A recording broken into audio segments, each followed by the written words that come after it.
Do not tell us that we are corrupt. I'm not saying you are corrupt. What I'm saying here is, meron pong mga tao dyan sa loob ng inyong organization. I'm not saying you are corrupt. I'm saying there are people there that are not doing their job, or maybe they're involved in corruption. Because if they're not involved, common sense lang po ito, Secretary Galvez. You are already telling us that there is a corruption. I believe that is not a correct accusation to us. Well, sir, I'm sorry. I'll stand by what I said. Meron pong corruption dito. Masaktan ka na, masaktan ka, I don't care. I'm talking on behalf of the taong bayan. Hindi nyo sana nirelease yung 100,000 doon sa nagsusurrender na walang baril na kapalit. Ganun lang po yun eh. Kasi kung hindi natin implement yung ganung klaseng polisiya, anybody can come to you and said, ako po yung magsusurrender, ako po yung MILF. Ganun ba? Halika, ito yung 100,000. Punta ka sa DSWD, ito yung papel na pakita mo doon para bigyan 100,000. So, naglulukuhan po tayo. 2.6 billion unaccounted for. Saan po napunta to? Kasi kung ganito rin lang, ako po isa sa mga gagawa ng hakbang na bawasan po yung budget ninyo from 7 billion, tumaas pa nga kayo, 1 point something billion. You started with 1.9 billion, now 7 billion. Sa kabila nitong kapalpakan na nangyari. Nabigyan pa kayo ng increase, kumbaga, ang kakapal naman po ng mukha nyo dyan. Sorry ha, ang kakapal ng mukha nyo. Meron na nangyaring anomalya. Para sa akin, this is a big anomaly. May nangyari ng anomalya, may gana pa kayong humingi ng increase. Baka next year, hingi pa kayo, gawin nyo pang 12 billion. Gawin na natin 50 billion. Gusto mo, 100 billion na lang. Sir, the agreement was made during the time of President Aquino, and we are just implementing the. Oo nga po, sir. Pero nandun pa sa agreement na kahit na wala kang baril, tumaas ka lang kamay, sabi mo lang MILF ka, bigyan ka 100,000. Nakalagay pa sa agreement na yun, show me. The agreement says that the 40,000 will be decommissioned. The number of 40,000. Sir, you're hearing me, but you're not listening to me. Tinutumbok ko po dito yung anomalya. Kasi po, di ba, pag nag-surrender yung isang MILF, na-decommission na siya, anong patunay na siya ay member ng MILF? Ang isang patunay dyan yung baril para mabigyan siya ng cash assistance na 100,000 pesos. So therefore, pag may pupunta sa inyo dyan, nagsabi MILF, surrendery ako, nasaan yung baril mo? Alam nga ba nang pupunta sila, may dala-dalang batuta lang o may dalang gulok. MILF ako, itong armas ko, gulok. Itong 100,000, hindi man siguro ganun po, di ba? Common sense lang po yun. So malaking anomalya. Kaya nga po, kung ako dapat sa sitwasyon mo, may nasibak na, may nakulong na. Totoo yan. Kasi laki anomalya eh. 40,000 versus 4,000. 46,000 versus 132 versus 4,000. Follow-up question lang in line with the question of Senator Tulfo. Kanino niya ba binibigay 100,000? Sa surrender ba mismo o sa organization? Combatant, the IDB fully identified and verified the identity. In fact, they can. Mismo sa Yes. surrendery? Yes, sir. Yes, Your Honor. Kasi meron mga aligasyon na merong mga hindi umaabot na total na 100,000. May mga cut pa raw. Sir, At hindi talaga buo na 100,000 ang tinatanggap ng mga surrenderies. based on the decommissioning process, most of them will have the biometrics, Your Honor. Pinapipirma niya ba na Yes, yes, sir. nakakatanggap ng 100,000? They have the biometrics ID. So it is fully identified by the IDB because the IDB is the one commissioned by the both panels. Yeah. And it is being given to the individuals, Your Honor. Kasi nakakatakot niyan. Pagka sa organisasyon yung binigay 100,000 kada surrendery, baka naman lalo silang pinopondohan pa ng gobyerno yung kanilang recruitment plan. Mr. Chair, okay, pwede magsingit. Ito lang po ang gusto kong mangyari. Gusto ko, kung merong susunod na hearing, yung result ng gagawin yung investigasyon ngayon, sino-sinong involved sa korupsyon. May korupsyon dito, whether you like it or not. Meron po, ang laking discrepancy. Mag-imbestiga po kayo, dapat may managot. Ang laking pera po dito, ang nawala sa gobyerno. Your Honor, Dahil kung hindi po, sa susunod na Senate hearing, patatapyasan ko kayo ng budget. Your Honor, You can count on me I on could that. I could say that proudly say that there is no corruption in this decommissioning. We are just following the agreement.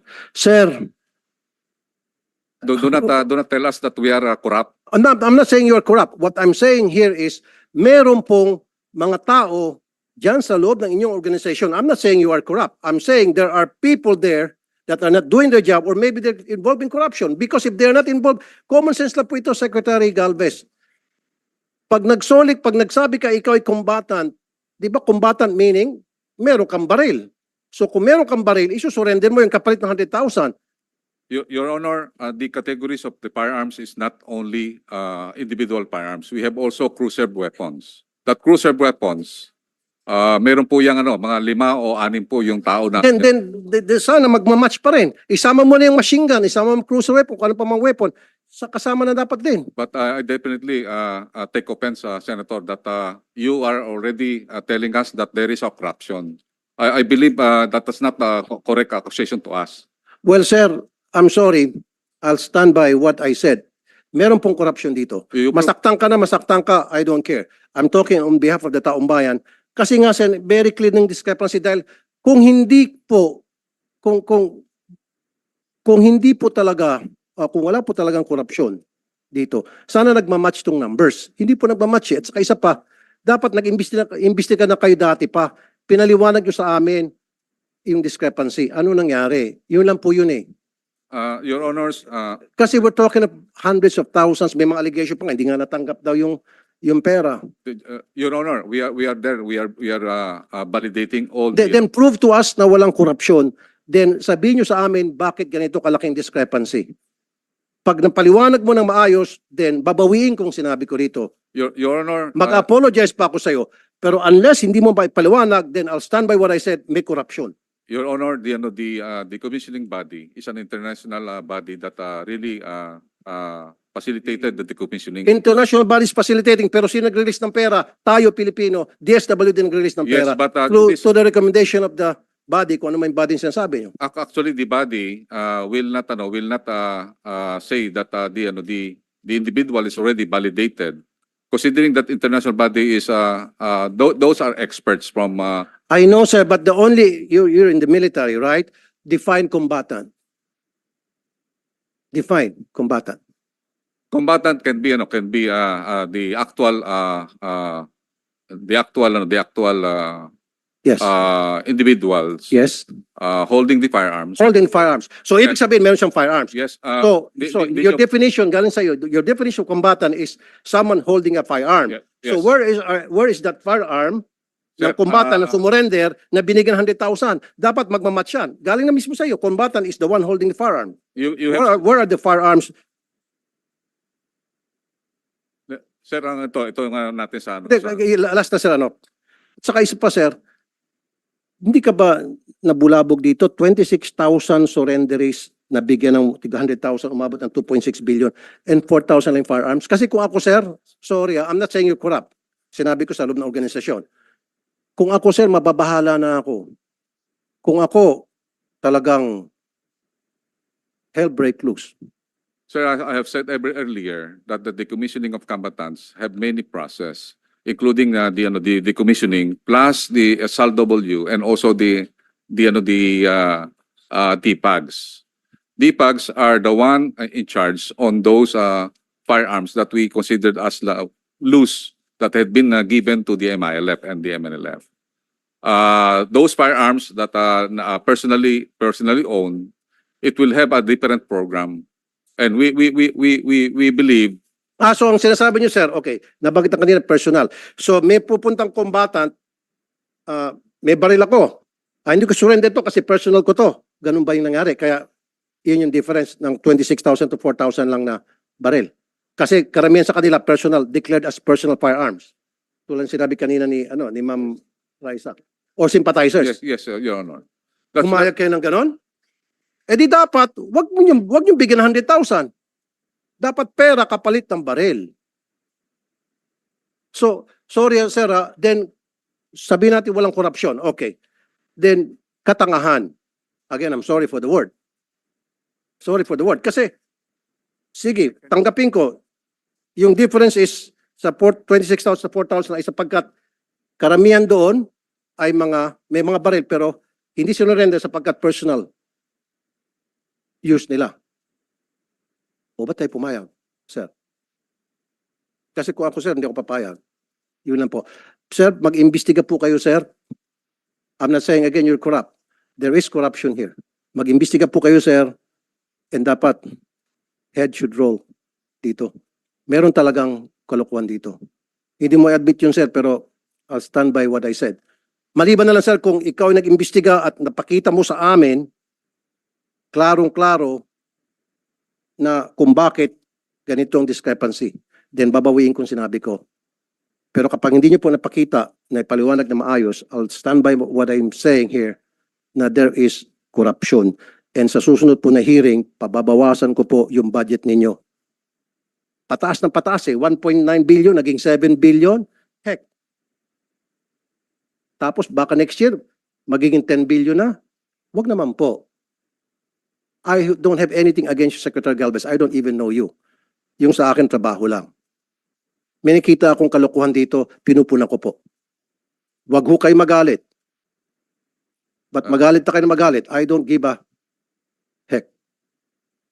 Sir, What I'm doing is investigating native legislation. Kasi po talaga it doesn't match. Tatanggapin ko na lang kasi sabi ni Secretary Galvez, then I'll accept it as Bible truth or as factual. Anyway, sir, bago ko umalis, ito lang habiling ko. Please investigate anong nangyari dito sa napakalaking discrepancy. And then sino po yung mga taong nagkamali dito?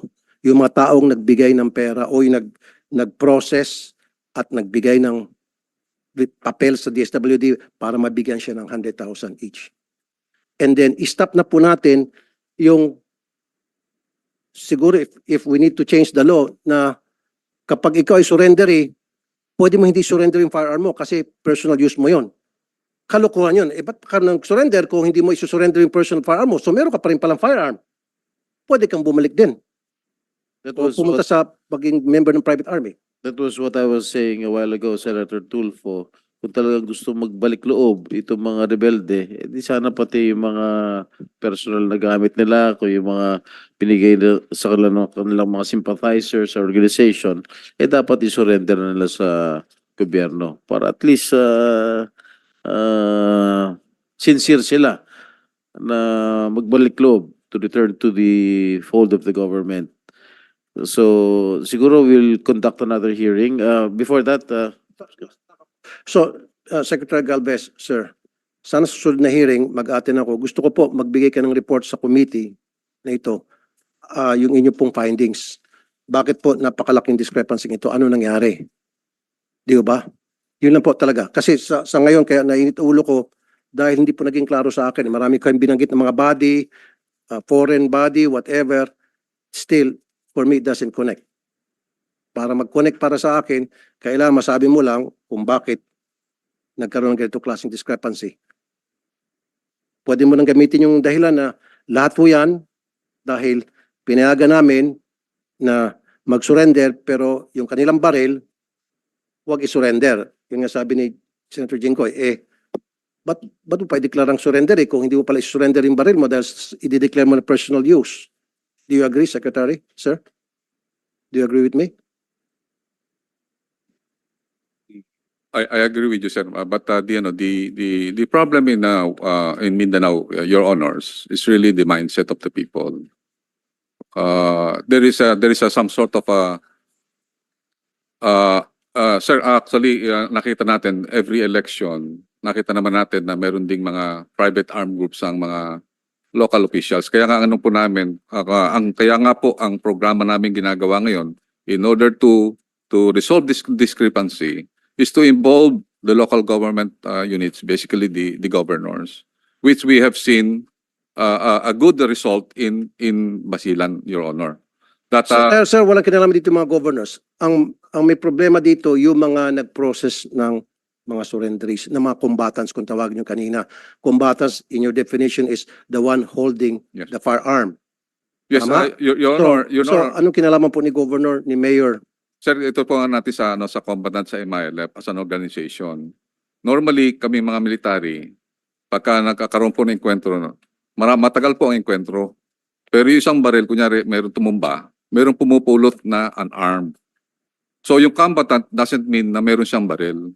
Kasi ang ano po natin, ang configuration, sir, ito yung ano. Teka muna. So pupunta sa gera yung combatant na walang baril. Pag meron tinamaan dyan na sundalo o kasama niya, akin na, ako naman. Ganon? Yes, sir. Ano, Yes, sir. pelikula? Actually, sir, I don't think so. Sir, actually, sir, yan ang tinatawag namin pintakasi. We call it, sa ano, sir, yung sa, I've been in Mindanao for long time. Ang ginagawa, nangyayari po, So, sir, ibig sabihin, 22,000 of these combatants ay mga pentakasi actually, sir, ganun sir ang nangyayari, sir. na nag-aantay lang na merong matumba, Yes, sir. may mamatay na kasama nila para iti-take over yung baril. Yes, sir. I'm sorry, sir, I'm not in the military, pero I don't buy that. Sorry, I'm doing this in defense of the military as well. Kasi po, in fact, marami pang tatanungin later, pero later na lang, kung tutuusin, talaga medyo hesitant ako dito sa amnesty program. Ang dami na nilang pinatay ng mga sundalo, marami na mga nabiyuda, naging orphan. Dapat meron tayong matinding programa na to make sure na itong peace process na ito, amnesty program na ito, hindi mapagsamantalahan, not only from the other side, but also from within, na hindi magagamit ito sa korupsyon. Kawawa naman yung mga sundalo natin. Tapos, sasabihin natin, peace tayo ng peace. Pagkatapos, mag-ambush itong mga NPA. Tapos, ang palagi natin pinakikinggan, yung nasa Norway, yung patay na, sino yan? Dapat ang mga kinakausap ninyo, yung si Joe Masison, Netherlands. Dapat ang kinakausap niyo, yung mga kadre mismo sa mga iba't ibang probinsya. Hindi tayo nagpag-usap sa mga tao na nasa abroad. Sir, ilan na ang mga nabiyuda? Ilan na ang mga naging orphan? Dapat bigyan natin halaga yung buhay ng mga sundalo at mga polis natin. Huwag natin basta-basta na lang, sige, peace tayo, peace amnesty para, sorry again para pagkakitaan. And again, I'm not saying it's you. Huwag ko kayo maging masyadong defensive because I'm not referring to you. I'm referring to the body, to the organization na nagpo-process nitong pagsusurrender na para sa akin, paninindigan ko, pinagkakitaan. Hindi ho kayo naawa sa mga sundalo? Hindi kayo naawa sa mga polis? Sir, I beg to disagree na pinagkakitaan po sir yung decommissioning because I myself really implementing this. I would like to really to... Then show me proof. Kasi pag I will show nakita ka sa proof, akin ng proof, then babawiin ko. I will show proof, sir. Sa susunod na hearing. Yes, I will show proof that we are not corrupt. Okay. Then show me proof that you're not corrupt. Again, I'm not saying you are corrupt. I'm saying merong korupsyon. Kung sino yan, that's your job to find out. Ba't ka nagagalit, Secretary? Because you are accusing us that our organization is corrupt. Yes, because napakalaking discrepancy. Kahit na siguro itong si Juan de la Cruz niya sa kalye, makita itong sobrang laking discrepancy. There is a problem here. And we're talking about billions of pesos here.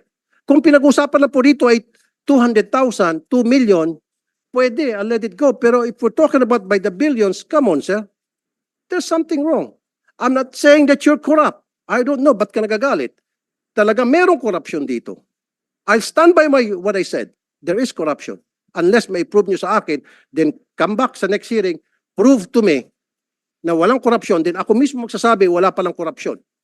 Okay, we will just... And I would even apologize.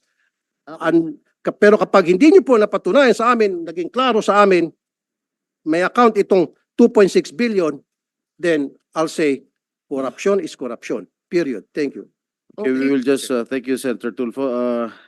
Senator... Mr. Chair, may huling hirit lang ako, naalala ko bigla dahil nabanggit nga ni Senator Tulfo yung 7 billion budget ng OPAP, may additional 2.6 billion para sa decommissioning. Additional po ba yun o kalakip na nung 7B?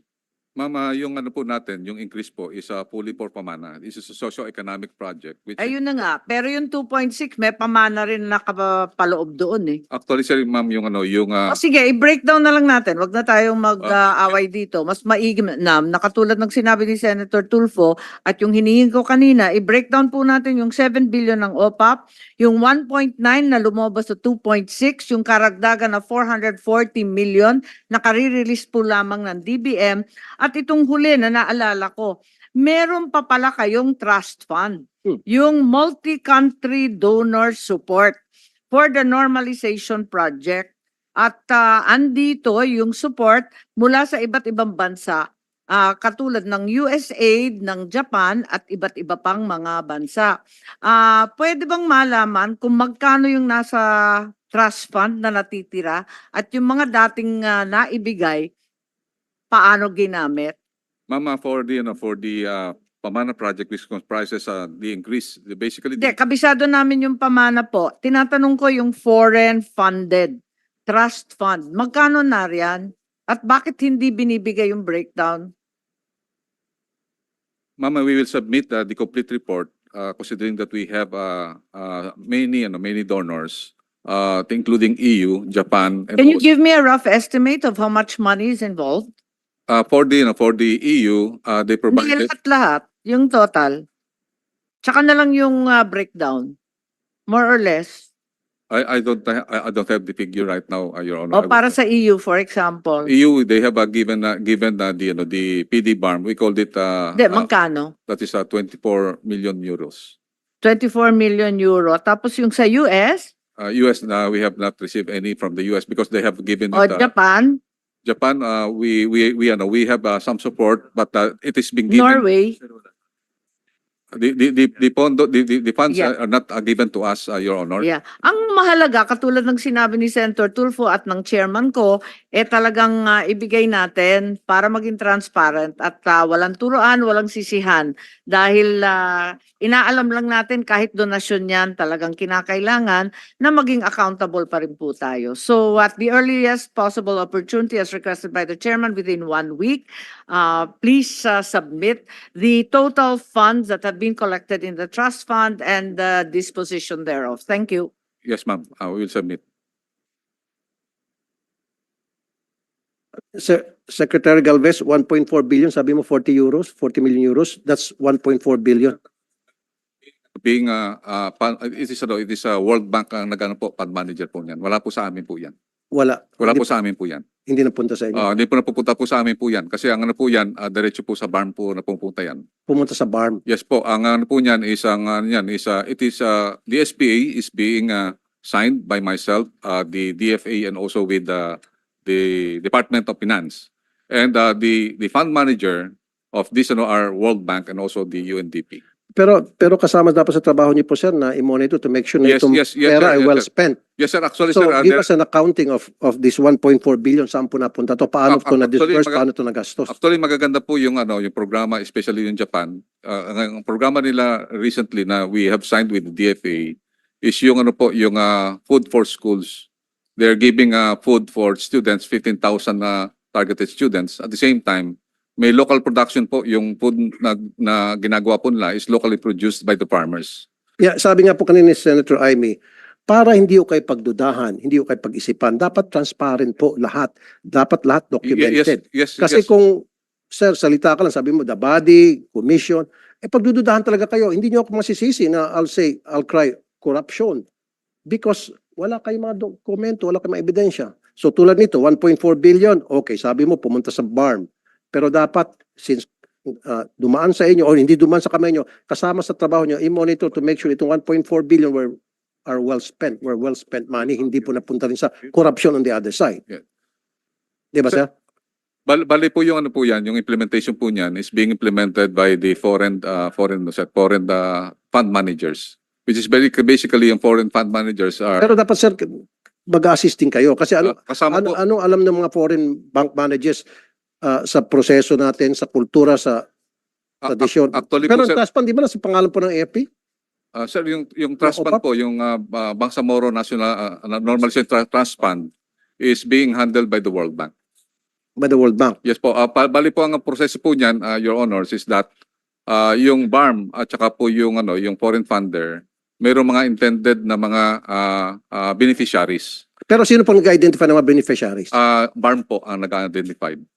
But they go through you. Kasi kayong may trust fund. Bali po lang po ang sa akin is para lang po sa special power of agreement para po ma-approvean po yung yung pondo na mai-transfer po doon sa farm. Kaya nga, pero meron dapat talagang Meron po kami proseso na kailangan dumaan pa rin sa inyo. yes po, bali po ang Since dumaan sa inyo, dahil kasama sa trabaho ninyo na alamin to make sure na yung donation na dumarating from World Bank well spent, yun ibig sabihin. Yes sir. Actually sir, we have the validation and monitoring. Kaya nga po may mga So pakitanong lang po sa BARM paano po nagastos ng 1.4 billion? Pwede yung euros? yes sir, we will provide you this. And all other donations, Yes. pa kasi magdududa po yung tao pag hindi niyo po na-account to. Yeah po.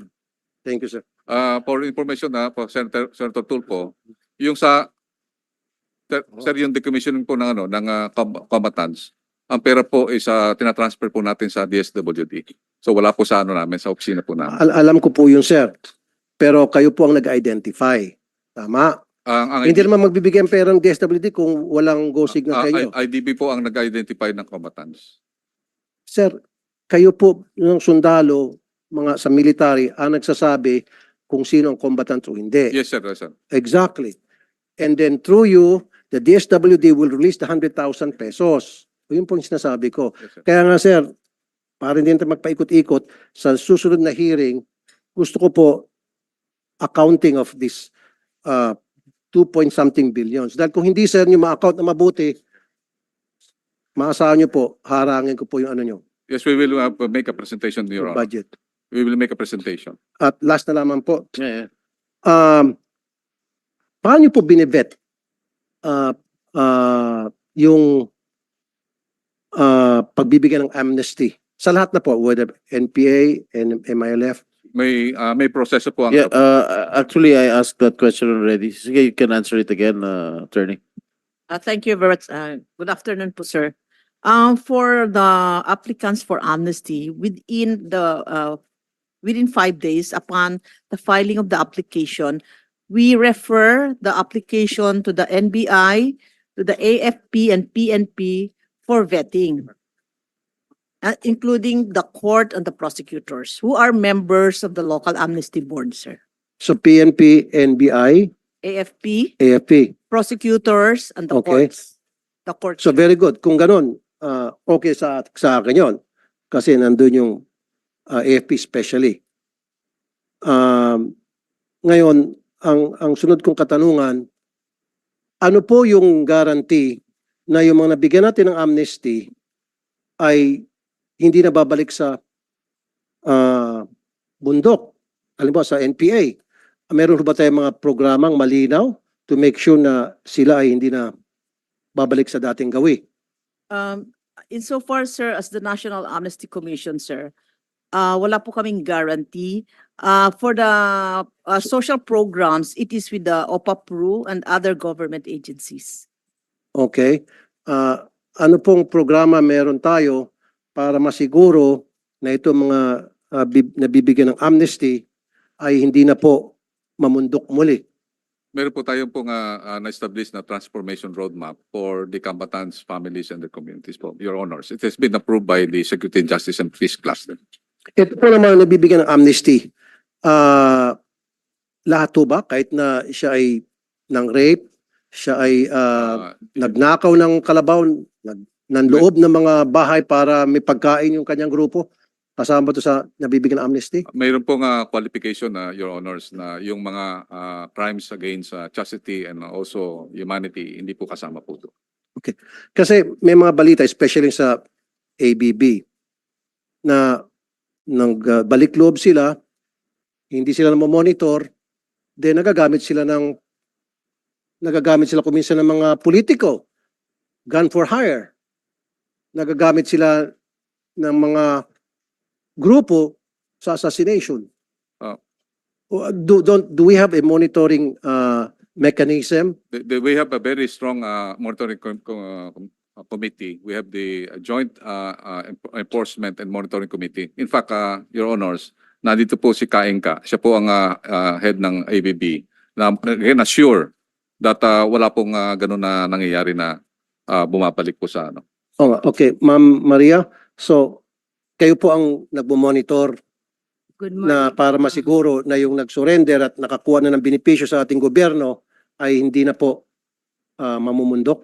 Opo, Your Honor, Senator Tulfo, Senator Estrada. Magandang hapon po.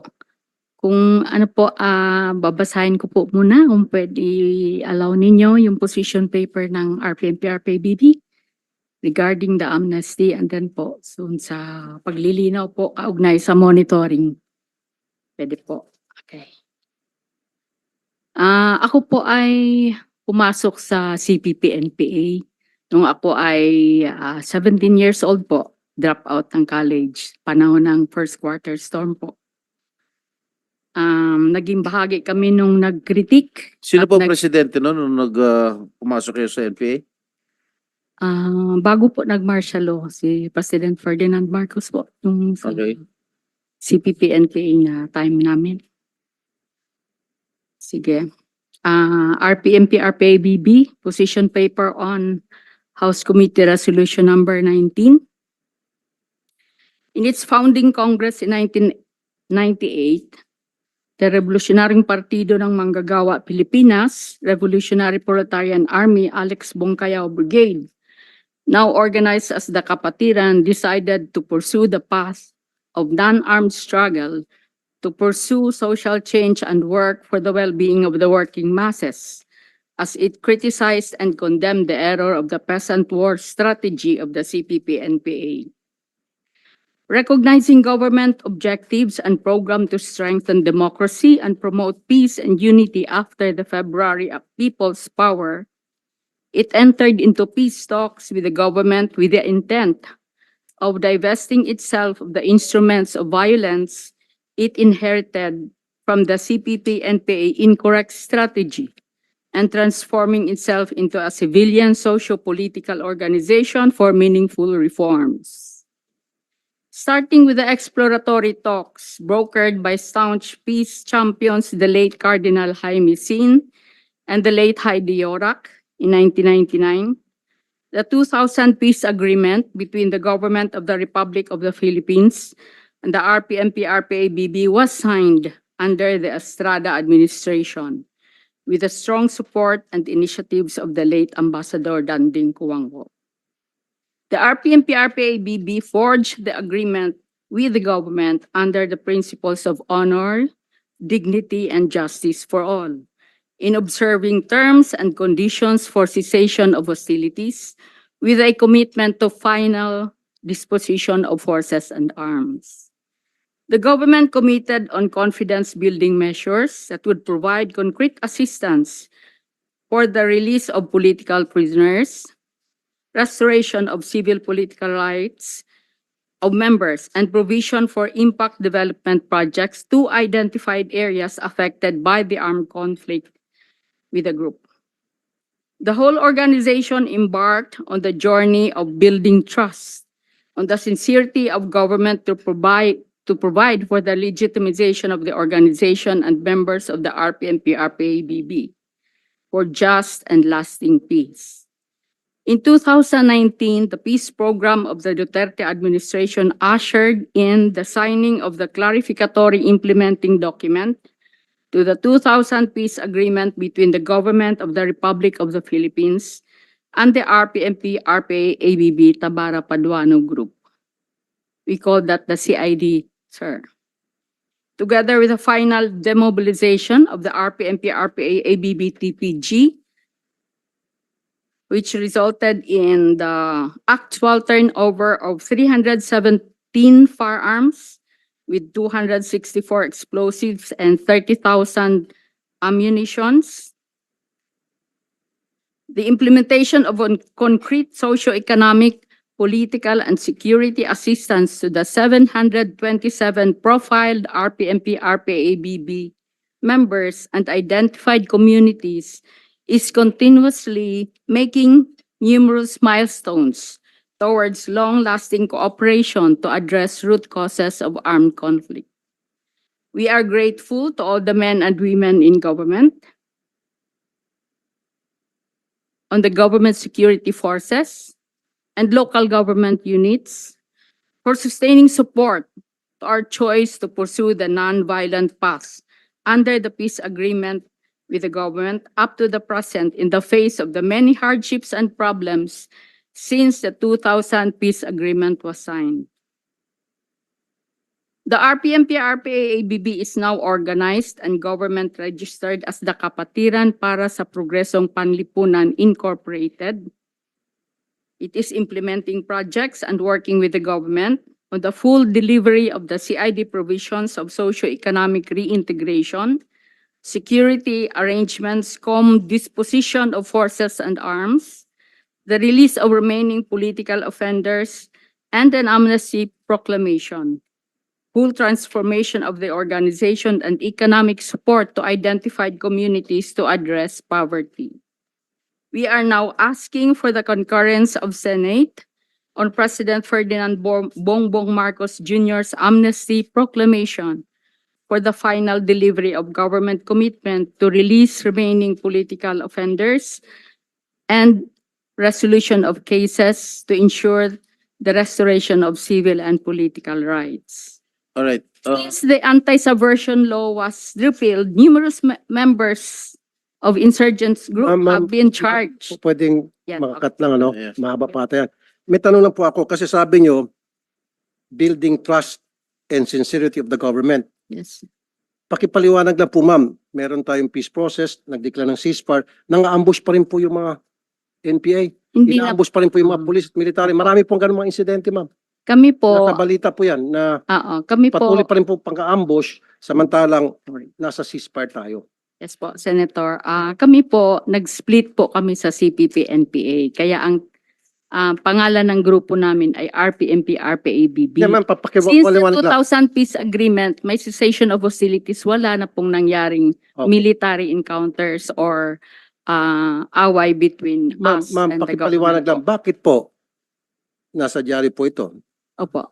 Nasa news na sabi ko nga, ceasefire, maybe it's not your group. Ano pong reason bakit hindi po sumusunod sa usapan yung NPA? Maybe it's not your group, CPP-NPA. CPP-NPA. As Na marami pong inaambush na sundalo, Mm, pulis, mm, syempre yung mga sundalo, kampante, magpatrolya din o gumawa ng trabaho nila, yung mga pulis, dahil ceasefire, tapos aambusin. Bakit po nangyari yon? Again, it might not be your group, pero what is the reason behind? Bakit? Kami po, Nangyari yun? Honorable Senator, tingin namin hanggat hindi binibitiwan ng CPP-NPA ang panindigan nila ng overthrow of the government at hindi sila pumasok sa agreement ng cessation of hostilities, talagang tuloy-tuloy po yung Hindi, ang sinasabi military kasi, offensives na ginagawa nila. So it means hindi sila seryoso. Teka muna, ma'am, i-pursue. sorry po ma'am. Opo. Di ba may ceasefire na tayo? Kasi Sa grupo namin, on- sir. ongoing. Maybe it's not your group, maybe the other group o kung samang grupo. Pag may ceasefire, respetuhin natin yung ceasefire. Ang nangyari po Yeah. kasi, kadalasan talaga na nang-ambush pa rin ng mga police, nang-ambush ng military. Mm. And then ginagamit yung ceasefire para palakasin yung kanilang puwersa. Yes, Diba? Opo. So, Para bang wala silang sinseridad noon, Senator. sila ang walang, Wala wag po. yung gobyerno. Yung gobyerno is sincere. Sinasabi po namin Thank yun. you. Wala silang sinseridad. Yung kabila. Opo. Okay. Gusto ko lang po. Ayoko kasing sabihin nyo hindi sincere yung gobyerno. Ang gobyerno po sincere from the get-go, from the very start. Kaya napatunayan po namin sa Salamat bahagi po. namin. Salamat po, ma'am. Salamat din po.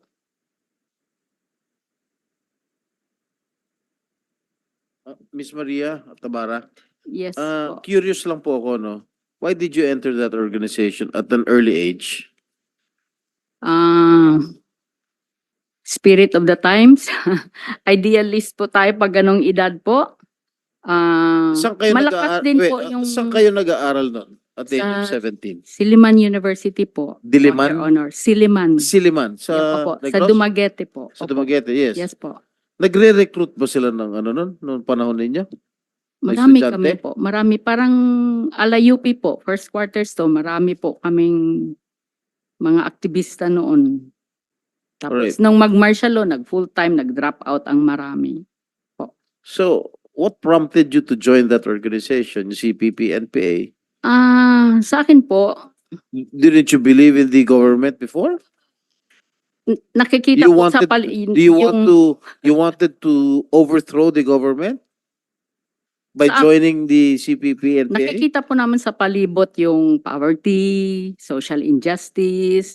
Ang tatay ko po ay huwes noon, retired judge. Oh, At marami akong naririnig na istorya tungkol sa injustice. hindi ba kayo pinigilan ng Pinigilan tatay po, niyang judge? lumayas po ako. Okay. Pinigilan po. So, So how long did you last in that organization? Namundok ba kayo? Opo. How long did you stay in that organization? Hanggang sa noong nahuli ako noong 1986. I was arrested in 1972. How old were you then? Martial law. I was barely 18. Nung pag 17, drop out ako full-time. 18, pag martial law, 18 na ako, nahuli ako, nakulong ako. Lumayas uli ako, nagpabundok po ako sa Samar. And then, nung nanganak ako nung pangatlo kong anak, Nakapag-asawa pa kayo? 1986. Opo, may anak po kami. Ano, kapwa rebelde? Kapwa po, full-timer kadre sa CPP NPA dati. Mhm. Hindi kayo hinanap ng magulang ninyo at may tender age, at a young age? Ayaw po nila. Hinanap po kami. Lahat yata ng mga magulang ng mga nag-full-time sa bundok noon, talagang ang mga magulang Alright. ayaw. Now, next question. What prompted you to return to the fold of the government? Sa peace process po, malaking bagay sa amin ang nangyaring February uprising. Noong pong panahon ng February uprising, nasa bundok po kami noon nakikinig sa radyo.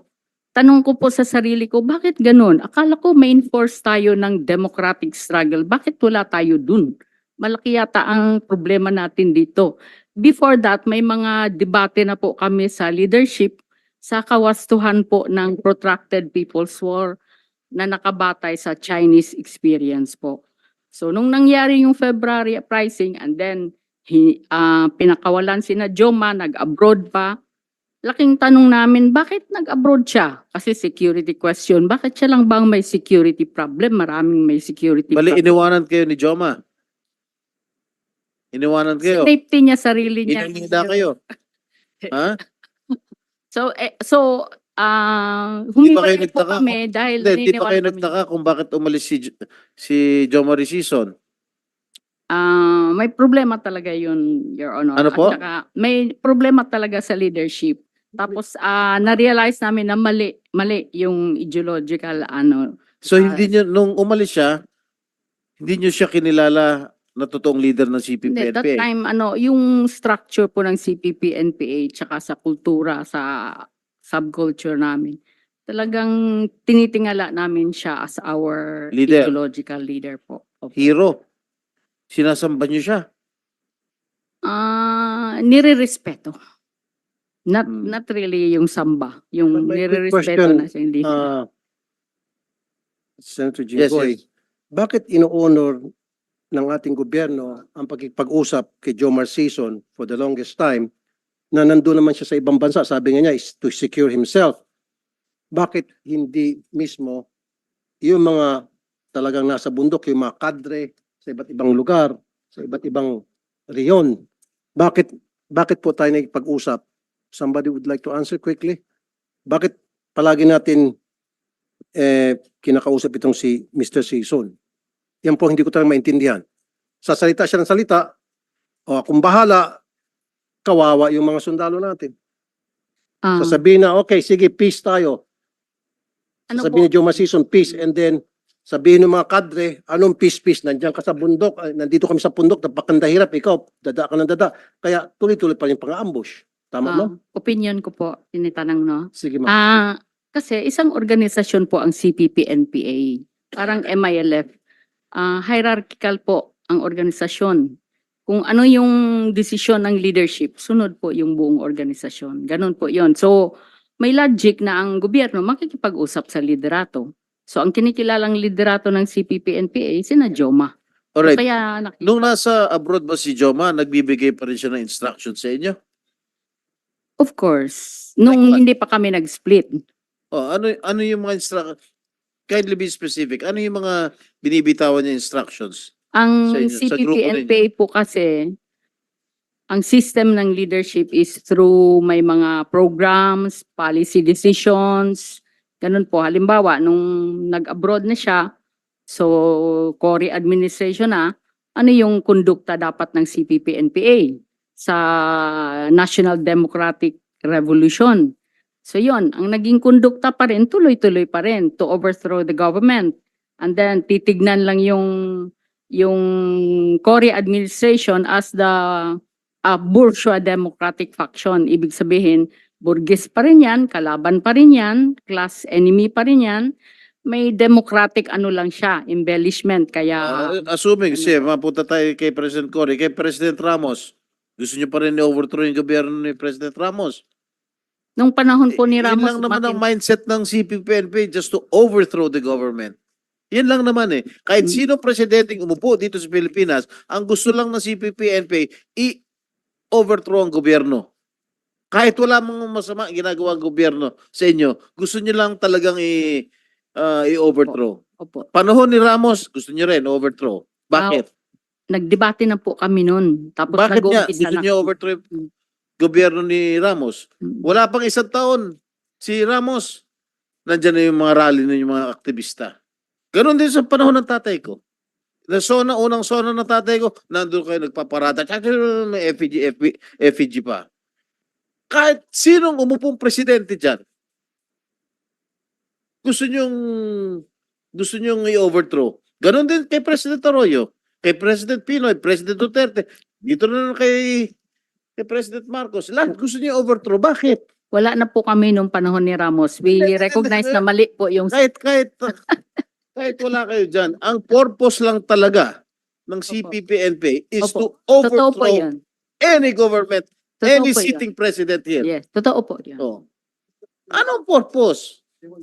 Gusto nila na Gusto nila maging baguhin komunista yung Pilipinas. lipunan, maging national democratic daw government, towards socialism. Ganon po yung ano nila. Gusto ang tawag po namin doon, dogmatization ng karanasan ng China. Kinopya ni Joma yung China, kahit ang layo naman ang kondisyon ng Pilipinas. You think you can beat the government? Sa tingin nyo, kaya nyong pulbusin ang mga sundalo rito sa gobyerno natin? There is only one flag. One armed forces of the Philippines. And one constitution. You have to adhere to our constitution. Yeah. Di ba? Tama You po. cannot fight the government. Kaya ako talaga, I request you to go back to the fold of the government. Hindi na yun po mag-aaway kayo. Purpose nyo lang lahat lang na presidente na nakaupo dito sa Pilipinas, gusto nyo palitan, gusto nyo kayo mag-take over. Hindi naman yata tama yun. We are in a democratic society, in a democratic country. Alright? Chair, makatanong lang. Nung nasa bundok po kayo, sino po nagbibigay ng support sa inyo? Saan niyo po kinukuha yung mga baril ninyo, yung mga pagkain ninyo? Ang masa po, tawag namin, ang komunidad sa ino-organize namin. Ganito po, personal kong karanasan. Pagpunta namin sa kabundukan, ang mga tao po sa bundok, mababait po, nagpapakain kung sino po yung humihingi ng pagkain. Nagpo-propaganda kami about government neglect. So, dama nila yon. Nakikita nila na itong mga bata na ito, babata pa, galing sa mga universidad. Iniwan yung mga pamilya nilang, baka ang buhay nila mas maganda kaysa dito para maglingkod sa atin. Tumutulong po talaga kami sa mga So, domestic problems, Okay, ma'am, ordinary. okay, sige. So, ang criminalities. pagkain ninyo sa masa, Opo. pag minadadaanan kayo mga kubo, hilain yung kambing, hilain yung baka, baboy, manok para pagkain nyo. Root crops lang po. Or root saka crops, okay. Paano naman po yung sweldo? Kasi may mga sweldo ata. Wala po. Walang sweldo. Yung mga baril po, saan galing? Yung una po, alam niyo naman po yung karagatan, yung may efforts po ang CPP leadership na manghingi ng armed support from other countries na pareho ang ideolohiya like China, Libya. Oh, okay, sige. Alam mo, China, paano po nakapasok ng Pilipinas yung mga baril na hinihingi from China? Ano yun po, may mga shinip po sa mga barko na ginawan po ng pamamaraan. In-smuggle po. Opo. And then yung iba po sa proseso meron talagang kalaban, halimbawa sa politika po, ito realistic lang po ha. Kapag kalaban niya yung isa, may arma siya, bibigay niya sa NPA, sige, para lalong humina yung kanyang kalaban sa politika. Meron din pong ganyan. And then, meron pong siguro sa MILF experience din, may mga nakatagong armas, binibigay din sa amin. Hindi Minuto na. marami, hindi po yun marami, konti lang. Sa area po namin, Kabisayaan po kami noon. Ganun po. Paano po yung, sabi nyo, pagdating ng baril, inismagel sa barko, sino po yung kumukuha noon? Paano po yung naidadala sa bundok? Siyempre, marami yon cash na Konti, firearms. konti lang po ang nakuha ng Paano po kasi naiakit sa na-interview. bundok? May mga, so sa organization, may naka-assign kung sinong gagawa, sa anong particular na gawain. Like yun, salubungin yung mga armas, and then saan ilalagay, paano i-distribute, may mga pamamaraan po. Sa illegal, sekreto, gumagawa ng mga paraan po. Nabanggit niyo po kanina na meron din mga taga-local government o yung mga politiko na nagbibigay ng armas sa NPA para kalabanin yung enemy nila. Opo. Hanggang in a hanggang ngayon po ba nangyari pa rin yan sa inyong palagay? Marami pa rin ba mga politiko na Mula po nung nagbuo ng RPMP, RPABB, tinigil po namin lahat yon na kasi hindi na po kami naniniwala sa armed overthrow. No, what I'm trying to say, ma'am, sa inyong pagkakaalam, nag-exist pa rin ba yun, yung sabi nyo kanina na namimigay yung mga politiko ng baril sa inyo para gamitin sa kalaban nila? Kung That ginagawa still po exists? yun noon, pwedeng mangyari pa rin ngayon. Pwede pong nangyayari pa rin yan. Sa tingin niyo po ba ito monitored ng ating PNP or AFP? Alam ba ito sa inyo pong palagay? Alam ba ito ng PNP at saka AFP pero they can't do anything or they're not doing anything? Siguro po ang tingin ko lang baka may mga info silang natatanggap pero of course hindi nila makikita yung actual kasi yung mga magbibigay alam nila na illegal yon or bawal yon or makukulong sila dahil dyan. So patago talaga yung gagawin yan. Okay, let's have the military and the PNP. So ano po yung mga indication o red flag na itong politiko ay kakampi na pala ito ng NPA o namimigay ito ng pera at armas sa NPA o sympathize ito ng NPA para gamitin against the enemy? Indication po. O ano po mga indikasyon para nandito yung mga militante na nakikinig at PNP? Sa inyo Mahirap pala. po yung indication pero ang malinaw pagka ang NPA ay malakas sa isang lugar, Aha. lalo na napapanalo yung mga sympathetic sa kanila, siguradong may nagbibigay diyan ng mga opposition or politicians para manalo sila, i-protect sila ng hindi sila i-target ng NPA. Kasi ginagawa po namin yun noon. Meron pa yung tinatawag na right of passage pag sa eleksyon para makadaan yung isang politiko makakampanya kailangan magbigay sa NPA. Ay, SOP nila po yun. Fundraising yun. Fundraising po yun. Fundraising po yun. Okay. Yung pong hihinga ng pera, fundraising, yung isa pong kumpanya at kapag hindi nagbigay, pasasabugin yung kumpanya, susunugin. Yung po ba? Opo, nangyayari po. Actually. Nangyayari yun. Yan po. O Bakit? kaya yung kabilang o i-ambush siya o yung kabila ang susuportahan nila para matalo siya. Imbis hindi na ho naman kayong yung manira ng property ng mga negosyante, ba't di na kayo humingi kay Jomar Sison para siyang gagawa ng remedyo at padalhin pera sa inyo? Kung sa- Pakiulit po, sorry, hina lang po, medyo. Sabi ko, ma'am, imbis na kayo po ay magte-terrorize ng mga negosyante, marami tayong alam yan, inamin nyo po, na kapag hindi nagbigay, susunugin nyo yung truck, diba? Susunugin nyo yung kumpanya, struktura. Bakit hindi lang kayo humingi kay Jomar Sison? Sabi ko, sa kanya na kayo humingi, wag na kayo humingi sa mga negosyante. Kawawa na yung mga negosyante, nagnegosyo Si po yun. Joma nga yung nag-uutos na mag-fundraising at mag-centralize kami sa kanya. Nagpapadala po yung mga... Nagpapadala kayo sa kanya? Yes po. Nagpapadala kayo ng pera kay Joma. Yung mga local nagpapadala po yan sa Central Committee. Pag sinabi ba ni Joma na fundraising, ibig sabihin mangungulekta kayo ng mga itinatawag na revolutionary tax Yes po. Ha? Yes sa po. mga negosyante, Yes po. sa mga politiko. Tawag po niyan revolutionary taxes. Opo. Yung sa mga politiko. Solicitation po yun. Pag hindi nakapagbigay politiko, ano gagawin nyo? Papatayin ninyo. Oo, indirect, pwedeng hanggang sa mamatay kung hindi talaga, kung matindi ang kasalanan. Usually po, Hindi, yung okay. eliminate. not to mention any names, alright? Meron na ba kayong politiko na hindi nakapagbigay sa solicitation letter ninyo na pinatay ninyo? Sa amin, sa kabisa. Pero nangyayari po yun. Nangyayari po yun. So meron na kayong... Meron. Alright. Kanino po ibinibintang yon sa Inaako niya nyo sa naman, di ba? politics? Minsan inaako nyo ninyo, di ba? Ang pagpatay. Hindi publicly. Pwede. Pag ginagawan lang ng parang excuse, may kaso kasi siya, corrupt siya, or et cetera, ganun. Ayun. Pero ang katotohanan, hindi lang siya nakapagbigay ng... Opo, kasi kahit ano? corrupt, pag nagbigay, hindi ginagalaw po. Parang kabayaran ng kanyang corruption. Ganun po yung, ano, Okay lang, kahit nasa kusakong pera nanakawin, sa prinsipyo basta po. bibigay, okay lang. O hindi parang papatay. kabayaran, para Akala ko ba ma'am, sabi niyo kanina, blood money.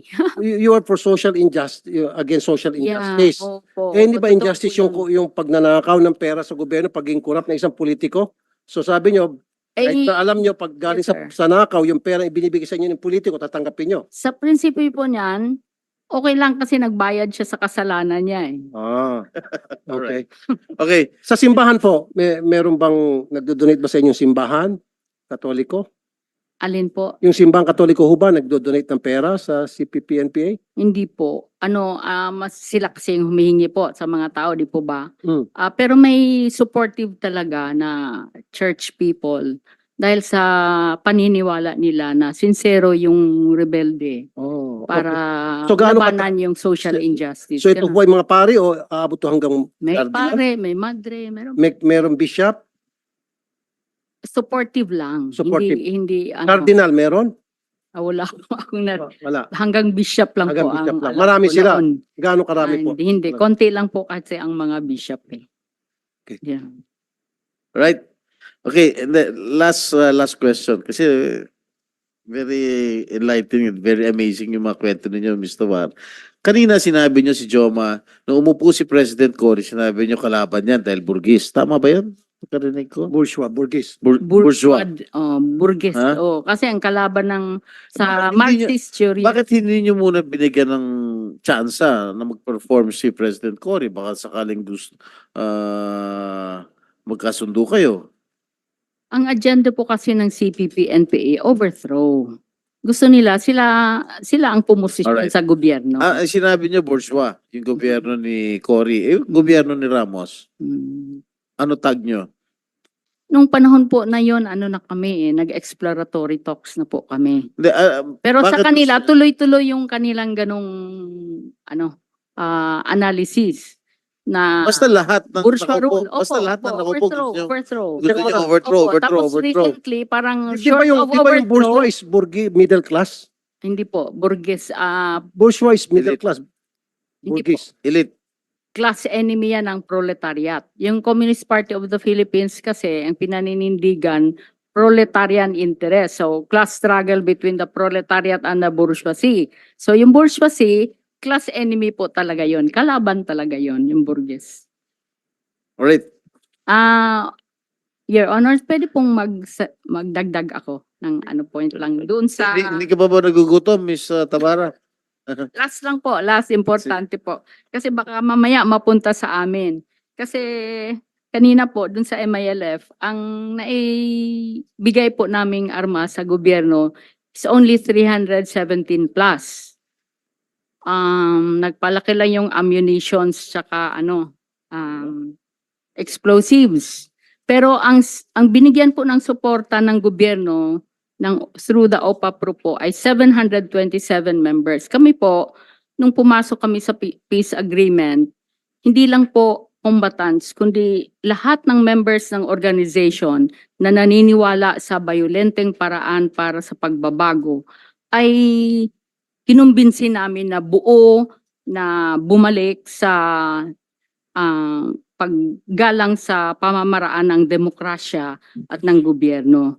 Tapos hiningi po namin na lahat ng members, dahil karamihan ay nanggagaling sa mahihirap na pamilya lamang, ay bigyan ng pagkakataon na irespeto yung kanilang rights, yung kanilang well-being ay matulungan, pati security, kaya humingi po kami ng interim security arrangement. So, ganun po. Ma'am, ang definition ng bourgeois sa Webster Dictionary is middle class. Sa ano po, sa Marxista na concept, teorya ng class struggle, Kapitalista. capitalist class versus the bourgeois class. Kaya hindi Pero mali pwedeng, po yung definition niya kasi kung ang kapitalista, mga elite yun. Yun yung mga yun yung nangangapital. burges, yung mga- yun yung burgesya. Another term for the capitalist, yung bourgeois class. Okay. Pero alam niyo po, pag tingnan niyo po yung Webster Dictionary, bourgeois Opo, means opo, middle hindi po class. middle Ang class. nangangapital po, hindi pa, yung mga middle class, halos lahat tayo dito siguro sa loob is middle class. Ang Usually, nangangapital, yun po yung mga elite. Yun po yung may mga pera. Yung just kung ilang porsyento lang ng ating society, yun po yung elite. yung middle class po, yan po yung alanganin na kapitalista, alanganin na proletariat. Yung professional, Yung proletariat, yun yung masa. po, Yung proletariat, yun po yung masa. masa. Opo. Bourgeois, yun po yung middle class. Elite, yun po yung Hindi po, yung, mayayaman. ano po kasi, yung bourgeois, if referring to a class, ano Okay. siya, ang nakakontrapose ng proletarian class. Sa Okay. class society, development ng lipunan from slave, so slaves versus the monarchy, yung kings, queens. And then pagdating sa feudal, yun pong magsasaka versus po feudal lords. Pagdating sa kapitalistang lipunan, yung kapitalista versus the proletariat. Okay, Ganun so po yun. in other words, ma'am, galit kayo sa bourgeois, sa mga kapitalista. Tama?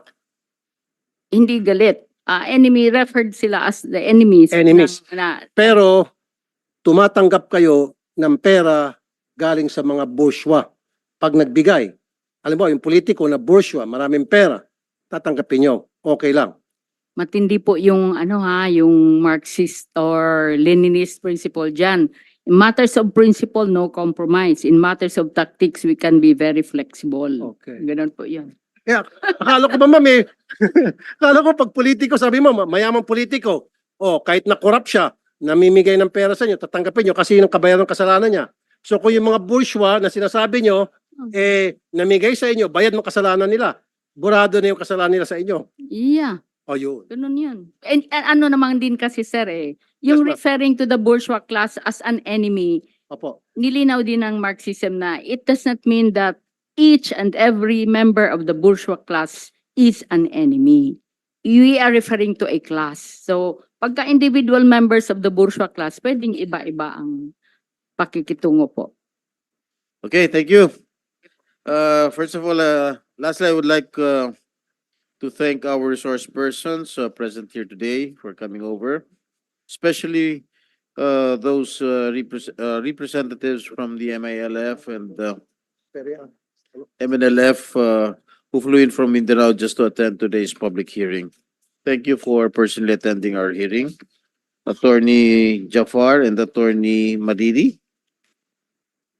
And I'd like to remind our guests, resource persons, to please submit their respective position papers before this committee at the soonest possible time, as well as the documents requested by Senators Marcos and Tulfo.